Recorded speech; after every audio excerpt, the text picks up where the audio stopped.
사회사 정리하겠습니다. 자, 일단은 먼저 뭐부터 볼 거냐면 삼국시대 신분제도 관련해서 먼저 한번 봅시다. 일단은 삼국시대 가장 높은 사람은 당연히 임금님, 왕, 그리고 그 밑에 어떤 계층이 있냐면 호민이라고 하는 계층이 있어요. 그러니까 이 호민은 간단하게 얘기해서 왕의 나라 업무를 보좌해주는, 즉 관료 역할을 해주는 귀족 집단이다라고 보면 될 것 같아요. 삼국시대 초창기에는 호민 집단이라고 불렀던 겁니다. 자, 그리고 밑에 하호라고 하는 이제 신분이 있는데 이 하호는 일반 평민 계급이다라고 보시면 될 것 같고, 그럼 여기서 우리가 유추할 수 있는 건 일반 평민 계급이라고 하면은 얘네들이 뭘 담당하죠? 조세, 세금을 담당하고, 그 다음에 국가의 노동력 필요하면 노동력 제공해주는 역을 담당하는 계층이라는 거 우리가 파악할 수 있겠죠. 자, 그리고 하원 밑에 천민 계급, 즉 이 천민을 다른 말로 하면은 노비라고 얘기를 하죠. 그래서 이 노비 계급이 있는데, 일단 이 노비 종류도 네 종류인데, 단 여기서 좀 주의할 거는 뭐냐면 학교 쌤들이 가르쳐주면 공부하시고 안 가르쳐주면 공부 안 하셔도 돼요. 일단 이제 노비 종류에 대해서 얘기할게요. 뭔가 죄를 지어가지고 죄 때문에 내가 노비가 됐어. 그러면은 이런 경우를 형벌노비라고 칭하는 거고, 그 다음에 부모가 노비인데 이제 일천즉천 원칙이라는 게 있어요, 우리나라에. 그러니까 뭐냐면 부모 중에 한 사람이라도 천민 노비 계급이면 무조건 자식은 노비가 되는 겁니다. 그래서 부모가 노비여서 나도 신분이 태어나자마자 노비, 세습노비라고 얘기를 해요.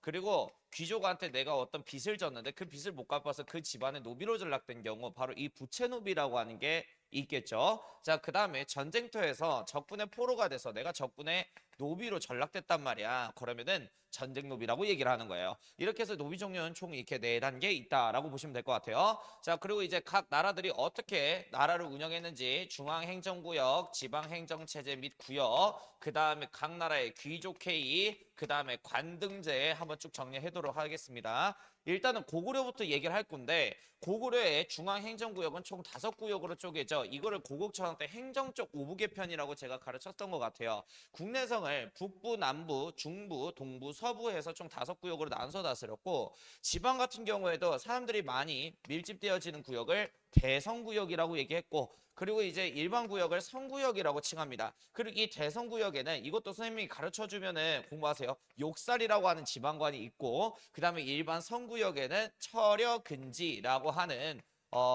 지방관이 여기에서 행정과 군사를 담당합니다. 자, 근데 여기서 중요한 거는 이 욕살과 처려근지라고 하는 이 단어가 사료에 껴있으면 무조건 고구려 사료라는 것만 인지하시면 된다는 거예요. 그게 제일 중요한 거고, 그 다음에 이제 귀족회의는 아시다시피 제가회의라고 하는 귀족회의를 통해서 귀족들끼리 합의하에 나라를 통치를 하죠. 물론 이제 왕이 이 회의 참석을 하고요.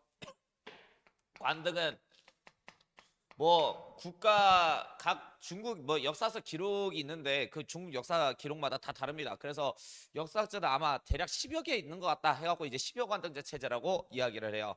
자, 그다음에 이제 백제 얘기하겠습니다. 백제. 백제 같은 경우에도 마찬가지입니다. 일단은 성왕 때 사비성을, 수도성이죠. 마지막 수도성 사비성을 5구역을 쪼개니 이걸 5부구역 개편이라고 얘기해요. 그러니까 이 5부는 고구려의 5부하고 똑같아요. 북부, 내부, 남부, 동부, 서부 해가지고 수도권 구역을 5구역을 나눠서 다스린 거고, 지방은 5방구역이라고 얘기합니다. 이거 역시 성왕 때 업적이죠. 전 지역을 5개의 구역으로 쪼갰습니다. 자, 그리고 백제의 귀족회의를 뭐라고 통칭하냐면 정사암회의라고 얘기를 해요. 그리고 이 정사암회의를 주관한 최고 귀족관직을 상좌평이라고 통칭을 하죠. 자, 그리고 백제는 관등제가 딱 정해져 있어요. 16관등제입니다. 16관등제. 그리고 이 관등별로 위계질서를 쉽게 구분하기 위해서 몇 색 공복을 입히냐면 3색 공복을 입힙니다. 자색, 비색, 청색. 제가 계속 한국사 강의하면서 누누이 강조하는 건데, 무조건 잠깐 전화 와가지고, 자, 무조건 3색 공부하면 무조건 백제사료라는 거 연결 꼭 지어주시고요. 아무튼 관등제 시제까지 끝났고, 특수행정구역이 있습니다. 여기 같은 경우에는 지방 귀족들을 견제하기 위해서 22담로라고 하는 특수행정구역을 무령왕 때 만들게 돼요. 그래서 이 지방 귀족들 눌러서 통치하기 위해서 여기 지방관으로 파견하는 집단은 왕족입니다. 왕 입장에서도 자기가 제일 믿을 수 있는 집단은 가족이기 때문에 자신들의 가족을 여기 지방관으로 파견했다는 게 특징이 되겠고, 그 다음에 이제 신라로 넘어가도록 하겠습니다. 신라는 중앙구역, 경주를 6구역으로 쪼개서 다스립니다. 육부 행정체제라고 얘기해요. 자, 그리고 삼국통일 이전에는 총 5개 지역 5주 체제였는데, 통일 이후에 신문왕 때 9개 지역이 완성이 되게 되죠. 구주 지방행정구역 체제로 바뀌게 됩니다. 그리고 이 구주를 설치를 할 때 고구려 유민들을 위한 지역구 3개, 백제 유민들을 위한 지역구 3개, 신라 유민들을 위한 지역구 3개 해서 1대 1대 1 비율로 맞추는 거 봤을 때 제가 이거 뭐라 그랬죠? 민족 융합 정책에 해당하는 정책이다라고 알아들으시라고 그랬었죠. 자, 아무튼 지방은 총 삼국통일 이후에 신문왕 이후에는 9개 지역 구주 체제다라고 보시면 될 것 같고, 신라도 귀족회의가 있죠. 만장일치제가 특징인 화백회의라고 하는 귀족회의가 있고, 이를 주관한 최고 귀족관직을 상대등 이렇게 부릅니다. 그리고 신라는 관등제가 17관등제예요. 공무원 등급이 총 17등급으로 구성되어 있고, 제가 백제 말고 다 무슨 색깔이라 그랬어요? 사색, 자비, 청황색의 공복을 통해 공무원들끼리 위계 질서를 구분한다는 게 특징입니다. 자, 그리고 신라의 특수행정구역이라고 한다면 오소경이 있겠죠. 제가 이거 가르칠 때 계속 누누이 얘기하는 거, 이 소경이 지금 현 뭐 대한민국에 뭐라고 생각하면 된다고요? 광역시라고 생각하면 된다고요. 수도가 너무 동남 쪽에 치우쳐 있다 보니까 수도의 역할을 할 수 있는 지방 특수구역이 필요했던 겁니다. 그래서 5개 구역을 신문학 때 설치를 하니, 완성을 하니 그걸 오소경 체제다라고 얘기를 해요. 이 오소경이 뭐 광역시다 이렇게 이제 알아들으시면 조금 편할 것 같아요. 발해까지 해야 되나? 발해까지 해야 될 것 같아요. 발해 얘기하겠습니다. 발해. 자, 발해 같은 경우에는 중앙행정체제를 뭐로 다스리죠? 삼성육부 행정체제로 나라를 통치를 한다는 게 특징이었습니다. 삼성육부 행정체제가 뭐인지는 관련해서 일단은 강의 안에 제가 강의 설명을 해놨어요. 아무튼 이게 당나라의 원래 체제였는데, 중앙행정체제였는데 이거를 갖고 왔는데 명칭과 운영적인 측면에서 독자성을 가지고 나라를 통치했던 게 발해의 중앙행정체제 특징이 됐고, 발해 지방행정체제 같은 경우에는 넓은 땅을 수도 하나로 다스릴 수가 없어서 수도 상경 용천부를 중심으로 중심도시 5개를 만들게 된 거죠. 이거를 오경 이렇게 얘기를 하는데, 자, 오경 다 써드리자면 상경 용천부. 옛날에 대조영이 발해 건국할 때 어떤 산을 수도로 잡고 나라를 건국했죠? 동무산이죠. 이 동무산이 가운데 있어서 중경 현덕부라고 나중에 칭해지는 도시가 되게 돼요. 그래서 옛날 수도 중경, 그 다음에 동경 용원부, 그 다음에 서경 압록부, 그 다음에 남경 남해부, 이렇게 해서 총 5도시 있는데, 제가 플레임을 읊어드렸는데 플레임까지는 굳이 모르셔도 되는데 쌤한테 물어보세요. 혹시 모르니까 선생님 이거 플레임 알아야 되나요? 물어보세요. 그러니까 지금 현재 전주 친구들은 단답 서술형 문제가 나오기 때문에 혹시 모르니까 알아놓으셔야 돼요. 그러니까 이제 대전 친구들 같은 경우 어차피 객관식밖에 없으니까 충분히 고를 수는 있겠죠. 그죠? 자, 아무튼 간에 상경, 중경, 동경, 서경, 남경 해서 여기가 수도죠. 상경. 수도를 중심으로 넓은 행정구역을 다스리기 위한 5개 도시를 둔 겁니다. 그리고 전국을 15부 구역으로 쪼개고 그 밑에 소속되어 있는 62개의 주지역을 둔다는 게 발해 지방행정체제 특징이죠. 자, 그리고 이제 발해 같은 경우에는 최말단 행정구역을 촌이라고 얘기를 하는데, 이 촌을 다스리는 마을 이장님, 촌주는 무조건 제가 어떤 민족이 한다 그랬죠? 말가린이 한다 그랬죠? 지배계급은 고구려인인데 고구려인들이 주요 관직을 다 독차지하다 보니까 피지배 계급인 말갈 부락 같은 경우에는 촌을 다스리는 촌주 역할까지밖에 할 수가 없다라는 거. 끝났어요. 네. 그 다음에 이제 신라의 신분제도 골품제가 하겠습니다. 골품제. 그러니까 여기 사회사에서 뭐 시험 문제 뽑아낼 거라고 한다면은 여기에서 아마 많이 나올 확률이 크죠. 일단 골품제 초기 형태의 골품제부터 볼게요.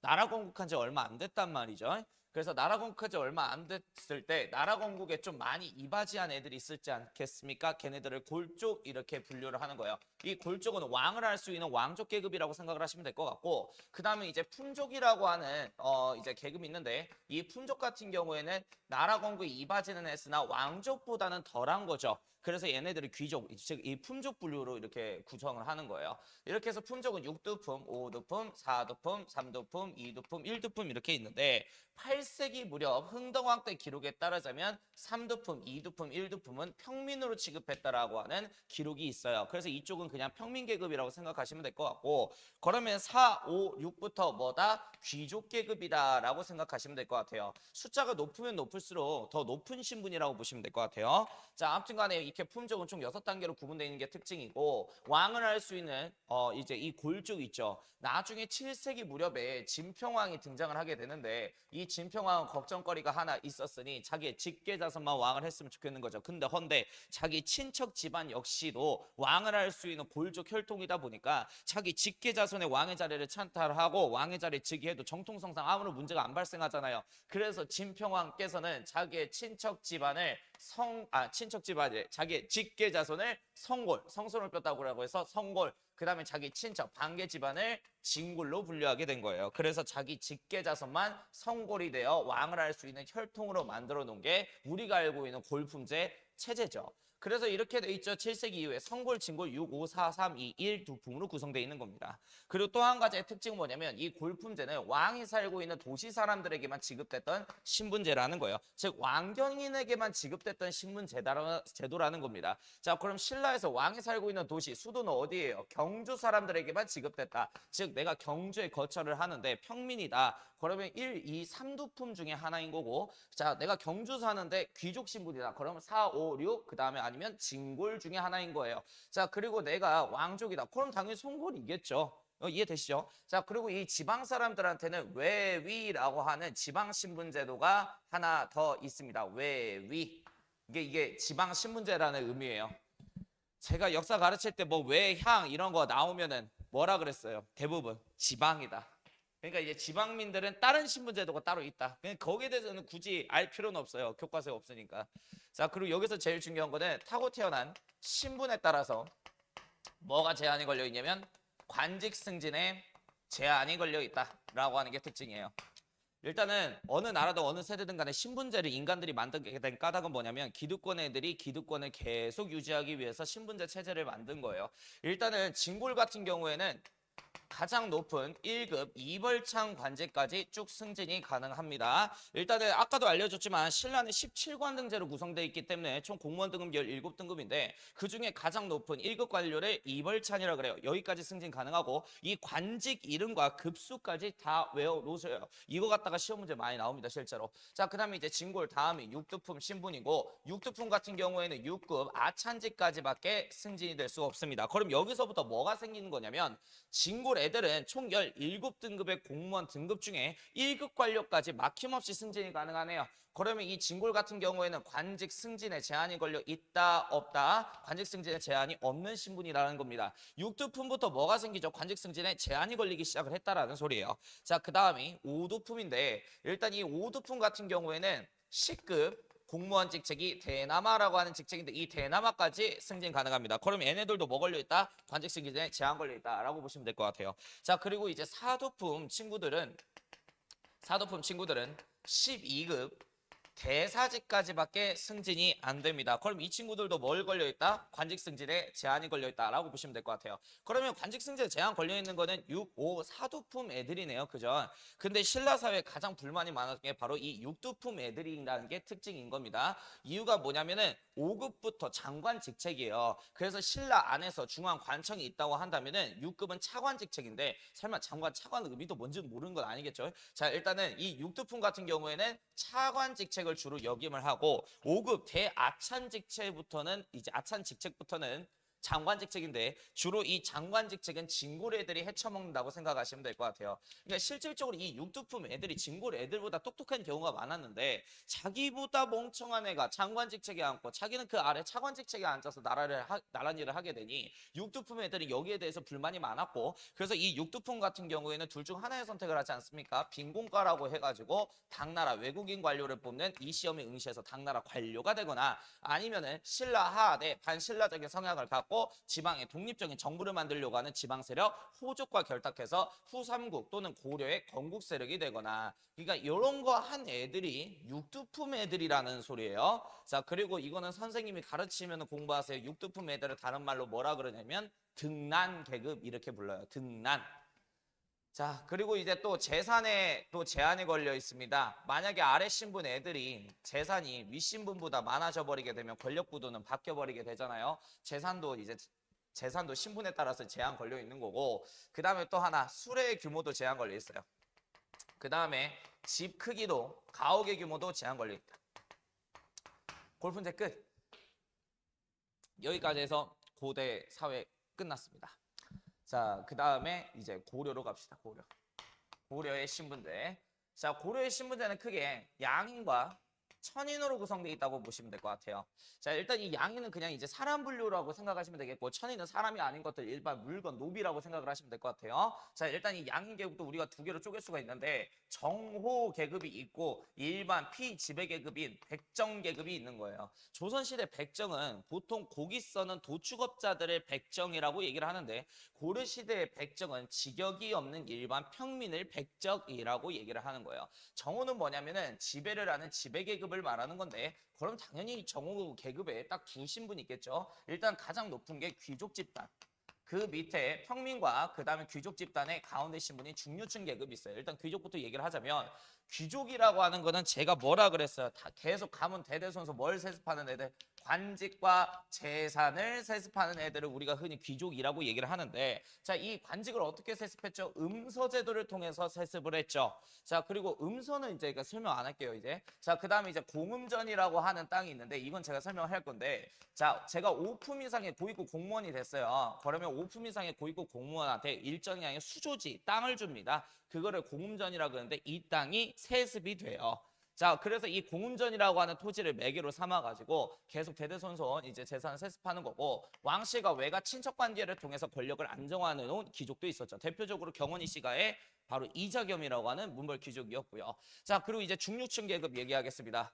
바빠요. 자, 중류층 계급이 서리, 그 다음에 이제 남반이라고 하는 게 있는데, 자, 일단 서리가 뭔지 알려드리자면, 얘네들은 다 그냥 하급 공무원이에요. 구급 공무원이라고 생각하면 되겠는데, 근무하는 위치에 따라서 서리라고 불려지는지 남반이라고 불려지는지 그 구분이 되는 겁니다. 서리는 중앙관청에서 근무하는 구급 공무원이라고 생각을 하시면 돼요. 국가직 구급 공무원인 거죠. 됐죠? 지방주 구급 공무원 그걸 뭐라 그래요? 남반 이렇게 칭하는 거고, 그 다음에 이제 군인, 솔저들 중류층이고요. 그 다음에 마을에 다스리는 향리들 중류층입니다. 근데 여기서 중요한 건 이 군인하고 향리 같은 경우에는 역을 세습한다라는 특징을 갖고 있다. 그럼 여기서 역을 세습한다는 건 뭐냐? 직업을 계속 대대손손 물리는 애들이다라는 거예요. 그래서 아빠가 군인이거나 향리면 나도 군인 아니면 향리 이렇게 된다. 이렇게 보시면 될 것 같고, 자, 일단 백정은 농사 짓고 있으면 농민이고, 수공업하고 있으면 수공업자고, 그 다음에 장사하고 있으면 상인 계급이겠고요. 이 친구들이 대부분 뭘 담당해요? 조세하고 역을 부담하는 신분이다라고 보시면 될 것 같아요. 자, 그리고 이제 백정도 고려시대 또 이제 특수한 백정이 있는데, 신량 역천인이라고 불려지는 친구들이 있어요. 신량 역천인. 기억날란가 모르겠는데, 자, 이 신량 역천인의 뜻은 이거예요. 신분은 양민인데 대접은 천민 대접을 맡고 있는 사람들이라고 하는 건데요. 바로 이제 고려의 차별구역인 향 또는 부곡 동네에 살고 있는 친구들, 또는 이제 소구역에 살고 있는 친구들입니다. 자, 여기가 보통 죄인들이나 기아인들이 모여 사는 차별구역이란 말이에요. 자, 여기 살고 있는 사람들은 과거 응시가 안 됩니다. 즉, 이 친구들은 과거에 급제할 수가 없다라고 하는 거. 자, 그리고 또 하나, 타 지역에 비해서 세금을 더 많이 내는 특징을 갖고 있고요. 얘네들은 죄인과 기아인들을 모여 살게끔 한 고역이기 때문에 마음대로 이사할 수 있는 거주 이전의 자유 따위는 보장되지 않는 지역이다라고 보시면 될 것 같아요. 자, 근데 제가 여기서 이제 중요시 여기는 건 이거예요. 세금을 타 지역보다 어떻게 낸다? 더 많이 낸다. 그럼 세금을 낸다는 거 신문은 뭐예요? 양민이라는 거예요. 근데 대접은 천민 대접을 받고 있는 거죠. 차별을 받고 있으니까.